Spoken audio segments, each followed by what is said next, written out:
Okay, let's try and make sense of what's going on in the Miami real estate scene right now. Sounds good. We've got some really interesting insights here, looking at the latest trends, some big deals from June 2025. Yeah, this comes straight from Andresvieira and Rauldiaz, the team leaders over at Miami Real Group. They're really plugged in down there. Absolutely. And, you have to remember, as per Andres Vieira, Miami is the best place on earth. So understanding this market is, well, pretty key. Definitely. So our goal here is really just to walk through what they're seeing and figure out, what does it actually tell us? Is that boom still full steam ahead, or are things shifting a bit? Well, that's sort of the main point, isn't it? The data shows a bit of tension. So, Yeah. like Miami-Dade County, taxable property values went up 8.5% in 2025. Okay, 8.5%. Still sounds pretty strong. It is strong growth, yeah. But what's interesting is it's actually the first time since like early 2021 that the growth dipped into single digits. It was 10.7% the year before. Ah, okay. So a slight slowdown in the rate of value increase overall. Exactly. The pace is moderated just a bit. Right. But then you look at actual home prices, and the information we have shows Miami's still leading the whole country there, right? Like a 9.4% jump year over year as of May. Yeah, number one. Yeah. Still leading the pack. So how does that work?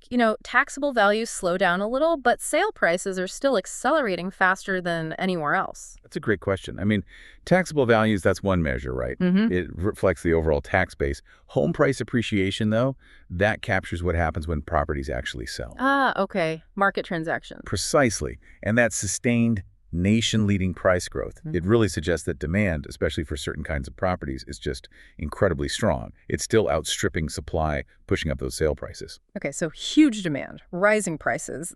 That's definitely still a major theme. Yeah. But the report from Vieira and Diaz also really flags a big challenge that comes with all this: affordability. Oh, absolutely. That's becoming a massive issue for a lot of people who actually live there, homeowners or people trying to buy. What kind of pressures are we talking about? Well, it's several things hitting at once. You've got rising insurance premiums, and you know how big that is in Florida. Oh, yeah. Huge. Then increased HOA fees, especially in condos. And, of course, property taxes are going up because they're linked to those rising values we talked about. So it's getting really expensive just to own property there. Exactly. It's getting to the point where, according to the sources, some residents, the ones feeling that squeeze the most, are actually thinking about moving, heading to places like Tennessee or Georgia, where the cost of living isn't quite so high. Wow. So you've got this powerful engine driving prices and values up, attracting all this money. But at the same time, the basic cost of living there is pushing some people out. That's quite a contrast. It really is. Let's pivot to the high end for a second, because the sources mentioned some pretty incredible deals just in June. That highlights where some of that money is coming from. For sure. There's still tons of interest from prominent figures, like the report mentions David Ortiz, the baseball legend. Pappy.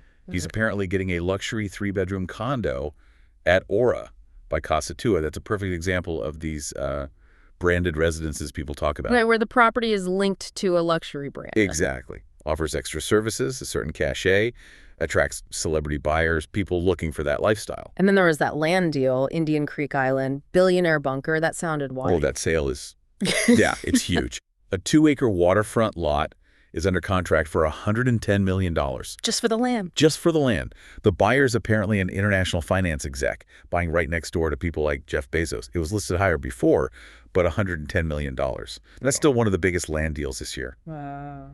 It just shows the insane demand for that super exclusive, ultra-private real estate. It's almost like wealth storage for the global elite at that point. So clearly big individual money pouring in.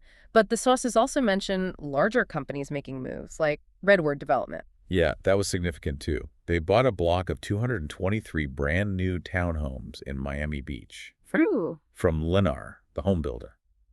Paid $80 million for them. These are in developments called Mariners Cove and Lime Grove. And what does a big bulk purchase like that signal? It signals strong confidence from institutional investors. They see long-term value in that specific type of housing in Miami Beach, probably for rentals or maybe reselling later. Okay. So wrapping things up then, looking at this whole picture painted by Andres Vieira and Raul Diaz from Miami Real Group, what we're seeing is a market that's still showing amazing strength in many ways. Definitely. leading the country in home price growth, still attracting huge investment both from wealthy individuals and big companies. Yeah. But yeah, Yeah. the overall pace of property value growth has eased off slightly. And maybe more importantly, the rising costs of just owning a home, insurance, taxes, fees, are creating real affordability problems. Problems serious enough to make people consider leaving. That's what the sources suggest, yes. It's impacting residents' choices and could, start to shift who can actually afford to live in the city. So it's this really vibrant market, full of these headline-grabbing deals and price increases, but at the same time, it's grappling with access and affordability for a lot of its residents. That's the core tension, exactly. As we finish up, just something for you to think about, based on what we've heard from andresvieira and rauldiaz. Consider what these diverging trends, this intense growth at the top, alongside increasing pressure on affordability, what might that really mean for the future character of Miami? For who gets to call it home?